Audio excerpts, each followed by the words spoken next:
Welcome back to the basement. I am Dad, and today I'm going to be talking about 7 things you should know about being a new dad.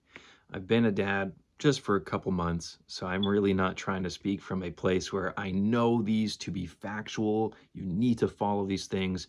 These are really just 7 things I believe about being a dad, but for the sake of brevity and a good title, this is what we're going with. Number one, you will feel useless. I still feel useless usually when my wife is breastfeeding our baby, because there is such a pivotal part of a baby's development that I cannot participate in, at least in those moments. Now, we are making the transition to bottle feeding as well. So that has been amazing because I do feel quite useful a lot of those times. But I would say it's totally normal to feel useless, especially in those first few days, first few weeks, because just more of the important moments need to be handled by mom. However, if you start to change the way that you look at your relationship, in terms of you helping out and being useful for your partner or your wife, that is actually in turn going to make a difference and be very useful for your baby. So if you can kind of change that definition of what it means to be useful, helping out around the house before you need to be asked to, I mean, that is such a huge, huge thing. And I realize too, even as much of a clean freak that I might be, sometimes it's not the best way to try and be useful. Sometimes it's anticipating my partner's needs, anticipating when she's going to be hungry before she even thinks that she's going to be hungry, right? And sometimes it might sound or might be harder to do, but if you just find other ways to be productive and to be useful for your relationship and your family's dynamic, you will mitigate that feeling of I'm useless. I can't feed my baby. I can't comfort my baby the way that my wife can. So number one, you're going to feel useless, and that's okay. Find ways to be useful for your whole family. Number two, sleep deprivation just might make you question reality. I will say, in our case, aside from the first few days where like you were still reeling from being in the hospital for however long you are, we were there for 3 days total, and we went in there like 1 a.m. So really, we weren't sleeping for like 4 or 5 days straight, and that was rough. But honestly, past that, you start to get into a routine. After a week and a half, the sleep deprivation, I feel like our bodies adjusted to needing to get less sleep. So we got it pretty easy there. But in those first few days, especially in the hospital, the sleep deprivation mixed with just realizing like we are just beginning, like we're not even a week through. It's going to make you question all of your life's decisions, but I promise you it's going to get easier. You'll be surprised if you needed 8 hours of sleep. You just might get by with 4 for a little bit and eventually settle on 5 or 6. And if you have, a wife as amazing as mine, they do a lot of the overnight stuff because really, what am I going to do? Now we're getting into a bottle. There's a little bit more that I could do, but the sleep deprivation is not forever, and your body has a way of getting used to that. And I mean, yeah, I remember when I got my hair cut for the first time after the baby was born. There was someone who had adult kids who was there, and I was like, does it ever get better? And they're like, nah, like you're never gonna sleep the same again. The point is you'll get used to it. Number three, you're gonna Google everything. And I should even maybe correct that and say your partner is gonna Google everything.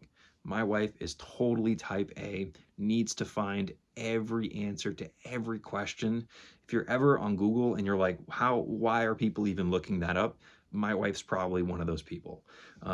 Things like, why does my 2-week-old baby look slightly to the left and up at a 30-degree angle before she poops? Like, it's going to be so specific. Over time, you're going to get a sense of, all right, these types of things tend to be nothing burgers, so we don't have to Google those things. Other times, you might just disagree, like, I don't need to look that up. That's ridiculous. But for the sake of your own peace of mind, I'll look it up and just say, hey, Google says it's good. That's all right. You're going to Google a lot. It's going to get better over time. And occasionally Google, I think, is good to be able to confirm what some of your intuition might be. So if you're already leaning towards an answer, try and use Google to confirm that, to build some confidence in your partner. And hey, we don't need to rely on this. We can use our own intuition and our own experiences to answer some of these questions before we go to Google. Number four, you might not bond right away with your baby, and that's okay. I go back to the breastfeeding thing, right? That's, I mean, such an important part of my baby's life. I was not able to be a part of at first because my wife decided to want to follow the breastfeeding journey, 100% breastfeeding, um, to a point where those first few days, like it was literally impossible to feed our baby. I won't say literally impossible. It was damn near impossible to feed our baby, to a point where you had to not spoon feed, syringe feed, a little straw, feed our baby, like basically multiple times an hour. And I remember saying, I think we should really consider other options, like really saying, like, I don't think we should just exclusively breastfeed. And I tell you, it was like I twisted a knife in my wife's back. And I learned that was not a good way to say what I wanted to say in that moment. And also, it was like 4 in the morning. It wasn't even best judgment at that time. Just a really hard time, and my feeling of uselessness culminated in making that suggestion. When in reality, I'm very glad that we stuck it out. Um, through means of, hey, I'm gonna just hang out with the baby, let her cry for a little bit, give you a breather, come back, we'll try again. We're still seeing a lactation consultant. We got a lip and tongue tie fixed and addressed to help, just increase her strength in her mouth and increase her ability to latch and her efficiency. And I mean, 2 months later, like, she is a pro. Like, she is so good at feeding now. But all of that bonding happened between my baby and my wife. Did that discount how much I was able to bond with my baby? No. Just means that there's other ways that you have to try and find those opportunities to bond. And I'll get to that actually in a couple of points. There's a little tip that you can kind of get towards that, where it's like, hey, I might not be able to do the really most important thing, but there's other little things that I can do with my baby to make me feel even more accomplished. So again, you might not bond right away. That's okay. You're going to have your shots. You're the dad. Number five, every cry is going to sound like an emergency at first. And I will also say with this, I feel like I could be wrong. If you're watching, listening to this, if you can understand what I'm trying to say here, let me know. If I'm full of it, let me know. I feel like biologically there's something wired differently in us as men, where we don't hear or feel cries the same way as women do. Because I feel like the moment my baby is like even remotely crying, my wife's like antennas go off, and she's like needs to run and check on the baby. Whereas with me, I hear it, I'm not ignorant to it, but there isn't that urge to go and try and run and see what the issue is. I think that's evolutionary. I think that must be on purpose, because if we were both, antennas up, running at the sound of the smallest little squeak, then this would just be chaos. Everyone would be running around crazy, right? But since one of us has a little bit more of a muted response, it kind of keeps each other in check. And it also, I imagine over the next few months, as we enter sleep training down the line, it's going to be good to try and have one person who's a little bit more like, nope, let's wait a little bit, see if she can figure this out. So every cry is going to sound and feel like an emergency at first. Absolutely tend to your newborn baby. Like, do not leave the room. There should be at least one of you in the room with your baby at all times, especially newborn. But if they're crying, don't assume that it's something very bad. Babies cry for so many different reasons. Sometimes it's just because the air feels weird. Like, it literally, it went from being inside this perfect womb for 10 months, where food on tap, amniotic fluid 24/7 all the time, to this very, I won't say traumatic, but this, like, objectively traumatic experience that is childbirth. I mean, there's a reason they come out crying, right? It's a crazy thing that they're just learning how to grow to be accustomed to. So every cry is going to sound like an emergency. It's not.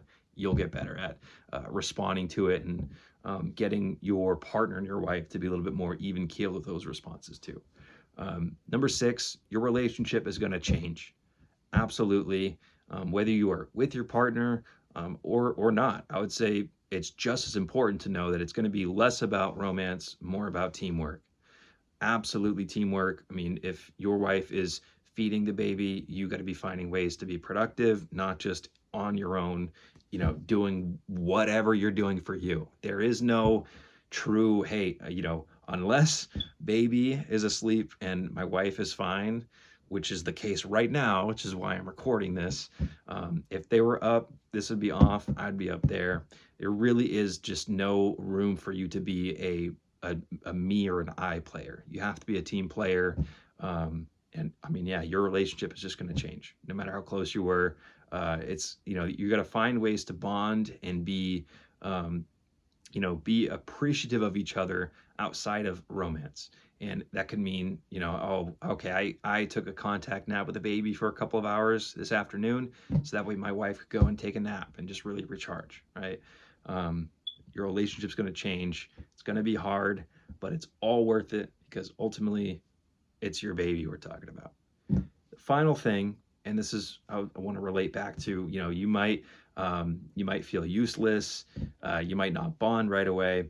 You'll feel pride in the smallest things, and it's actually hilarious. Like, I'm a better diaper changer than my wife, and she'll tell you that. I said that, she acknowledges that, and it's so funny. It's like, I clean poop better. Why does that give me so much pride? I don't know, but it does. And if you know that, then maybe that can be a little bit more motivation for you to want to, go outside your comfort zone and, do things that you didn't see yourself doing before you were pregnant, you and your partner were pregnant and were expecting a baby. So you're going to feel pride in the smallest things. Have fun with that, and just know that all of those little things, they add up over time, and it's going to make you feel like the good dad that you probably are.